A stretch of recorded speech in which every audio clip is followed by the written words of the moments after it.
6:40, ahora sí. Vamos al tema que les anuncié, Yolanda.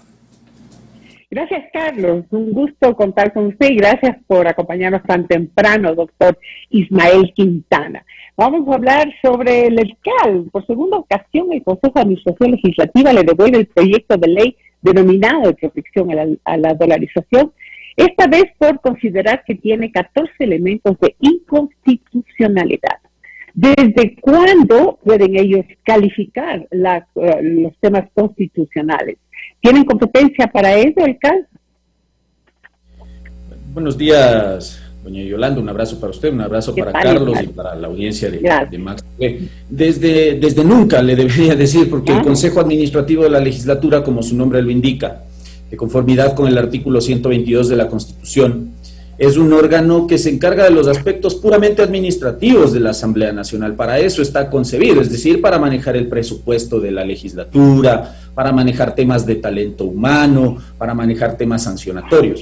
Lo que ocurre es que esta muy mal hecha ley de la función legislativa del año 2009, en el artículo 56, le entrega una facultad a este Consejo Administrativo de la Legislatura para calificar los proyectos de ley, todos los proyectos de ley, que los distintos proponentes o quienes tienen iniciativa constitucional para proponer o presentar proyectos de ley, como es el caso del presidente de la República, tenga que calificar. Ahora, esa calificación, esa atribución que la ley, ojo, la ley, no la Constitución, le entrega al CAL, se circunscribe a revisar básicamente aspectos formales del proyecto de ley. ¿Cuáles? Aquellos requisitos formales que la propia Constitución en el artículo 136 establece. Por ejemplo, verificar que el proyecto de ley tenga la motivación o los considerandos o la exposición de motivos, que tenga un articulado concatenado, que además se refiera a una sola materia y, por último, que se respeten las reglas constitucionales de iniciativa para presentar aquel proyecto de ley. A eso se circunscribe la labor del famoso CAL, no a extender su análisis a cuestiones de fondo o, como en este caso, a cuestiones de carácter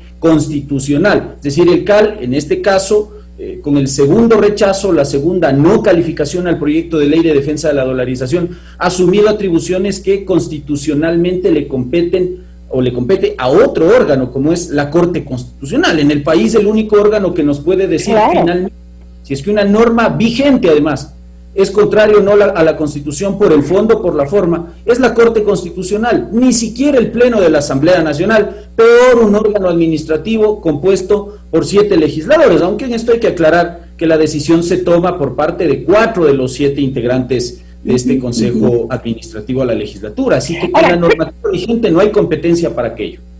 ¿Y ellos fundamentaron estos temas que calificaron de inconstitucionales?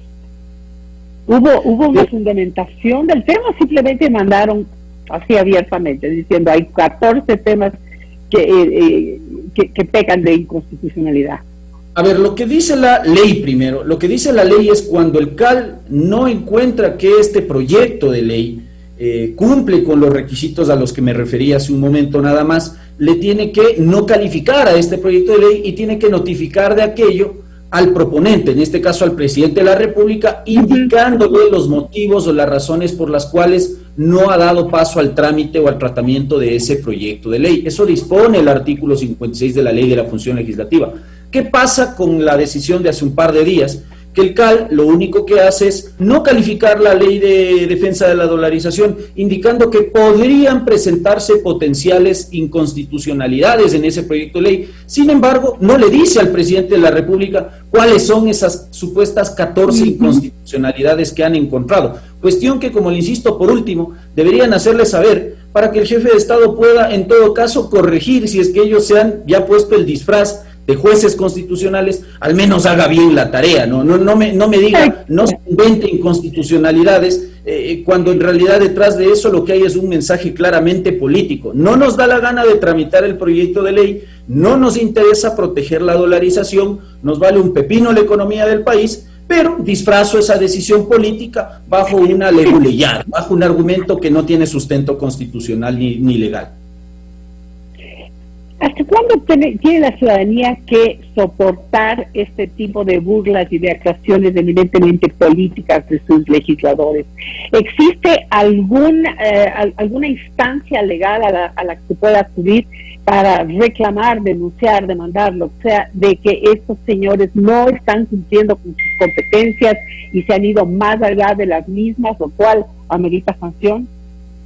A ver, a mí me parece peligroso lo que se ha hecho hace un par de días, porque ellos están coartando su propia facultad constitucional de deliberar, de debatir los proyectos de ley. Acá nadie está diciendo que la legislatura está obligada. De hecho, ayer el presidente de la República en un comunicado hacía presente eso. Nadie te está diciendo que estás obligado a aprobar el proyecto de ley. Tu facultad para debatir es tan amplia, según la Constitución, que puedes aprobar totalmente, puedes negar totalmente el proyecto de ley, o puedes hacer modificaciones o sustracciones o correcciones que tú estimes como legislador al proyecto de ley. Pero tu obligación constitucional es debatir, pues, no impedir el debate en el Pleno. Eso es lo que realmente nos ha llamado la atención. Ahora, ¿qué es lo que tiene el presidente de la República? Bueno, hay algunas alternativas, algunas que son de carácter político y otras que son de carácter puramente jurídico. Ayer se anunciaba, o ayer yo veía en un noticiero, que el presidente de la legislatura anunciaba que se van a conformar mesas técnicas para tratar de dialogar, de entablar un canal de comunicación entre el Ejecutivo y el Legislativo y ver si se corrigen esas supuestas inconstitucionalidades que estos legisladores disfrazados de jueces constitucionales han encontrado en el proyecto de ley. Digamos que esa podría ser una alternativa de carácter, como llamarían en el Consejo Electoral, supralegal, ¿no? Una cuestión que en realidad es peligrosa porque, en todo caso, la legislatura está sometiendo al chantaje y al decisionismo y a la arbitrariedad de 7 o de 4 miembros de esa legislatura al contenido de un proyecto de ley que yo entiendo es vital para la economía del país. Desde lo jurídico, el presidente tiene otras alternativas para evitar que el CAL evada su responsabilidad de calificar a trámite el proyecto de ley y permita su tratamiento en la comisión y en el pleno de la legislatura. La primera sería entonces impugnar derechamente esta resolución del CAL, esta decisión administrativa, vía acción de protección, por ejemplo, indicando que aquí ha habido un exceso en el ejercicio de las atribuciones del CAL y que ese acto tendría que ser dejado sin efecto y vía orden de un juez obligarle al Consejo Administrativo de la Legislatura a ceñirse en sus competencias. Digamos, yo lo veo muy complicado que el jefe del Estado tenga esos mecanismos, o podría incluso acudir a la Corte Constitucional vía acción por incumplimiento o vía demanda de interpretación constitucional, para que finalmente sea la magistratura la que le diga al Consejo Administrativo de la Legislatura, a ver, ojo, usted ha incumplido abiertamente la atribución que respecto de proyectos de ley le entregue el artículo 56 de su propia ley de la función legislativa, o que a la luz de una interpretación constitucional del artículo 122 al que hacía referencia,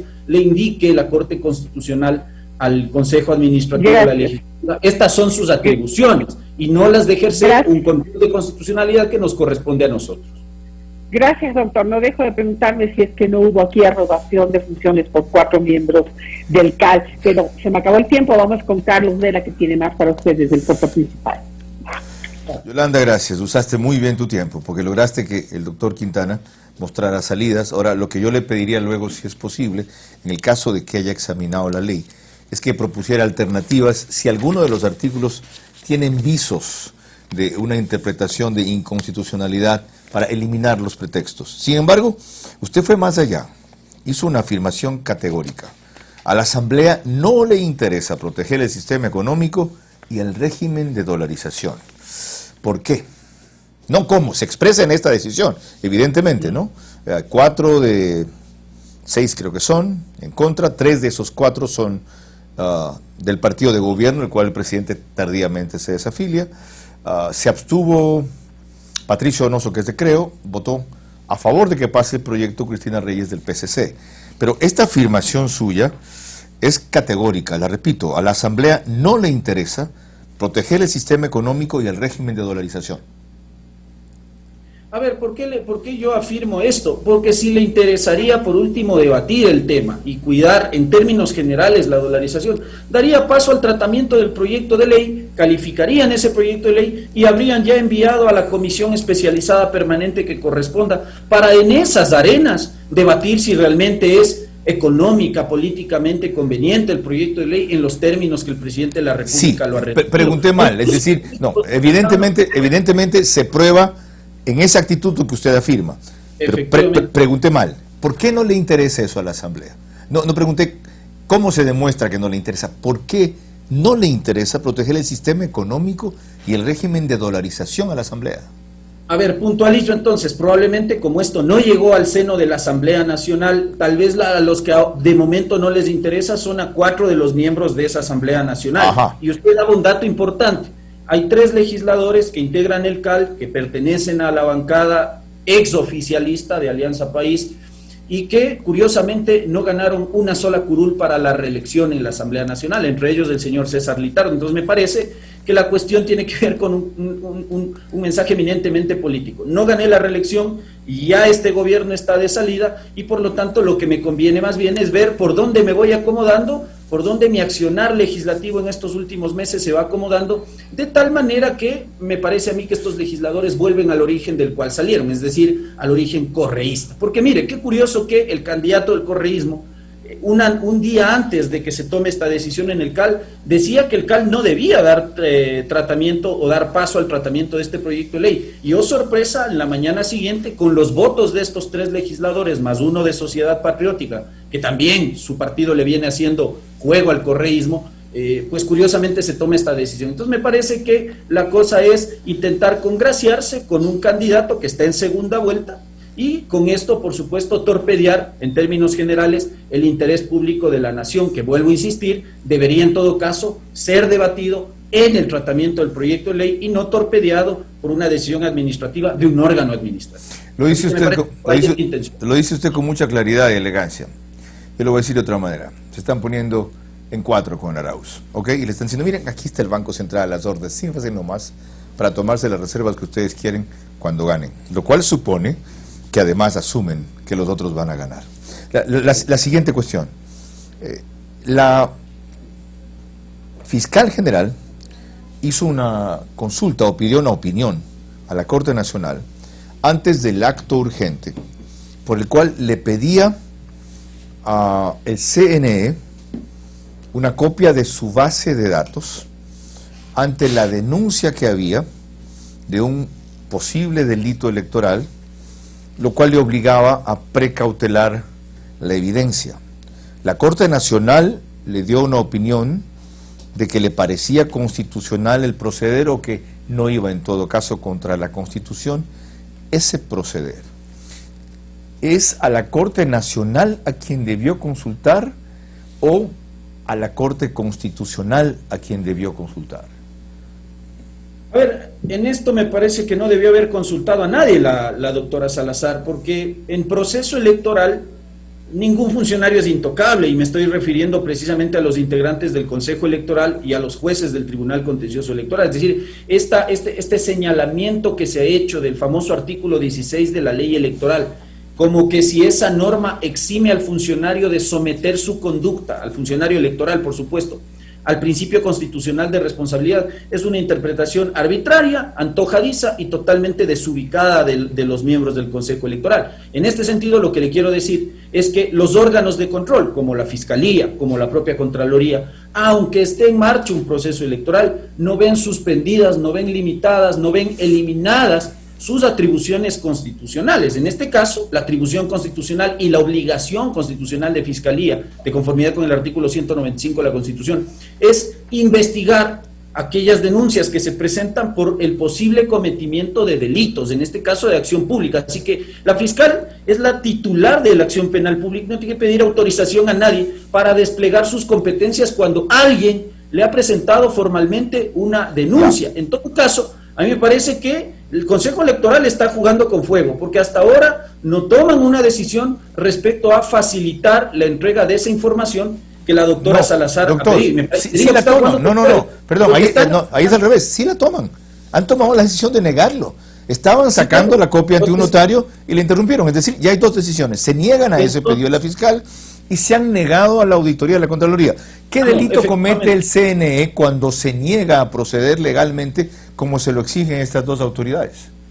Digamos, ahí hay varias consecuencias. En el caso de Fiscalía, no entregar la información que ha pedido tendría que provocar necesariamente, o posiblemente al menos, allanamientos a la institución del Consejo Electoral. Y me parece que en términos democráticos se vería muy mal, ya en un proceso electoral tan empañado como este, que existan imágenes donde Fiscalía tenga que ingresar con la fuerza pública al Consejo Electoral a captar, a recabar esos indicios de esa información que gentilmente le solicitó. Ahora, delito, yo no le podría decir si han cometido delito, yo no soy penalista, pero ahí tiene usted una norma clarísima, que es la del artículo, me parece que es el 282 del Código Orgánico Integral Penal, el incumplimiento de orden legítima de autoridad competente, tanto de Contraloría como de Fiscalía. Así que me parece que los miembros del Consejo Electoral han tomado una postura y eso les va a costar caro en el futuro inmediato, ¿no? Muchas gracias, doctor Ismael Quintana. Muy amable, repito, por su claridad y elegancia. Son las 6:56.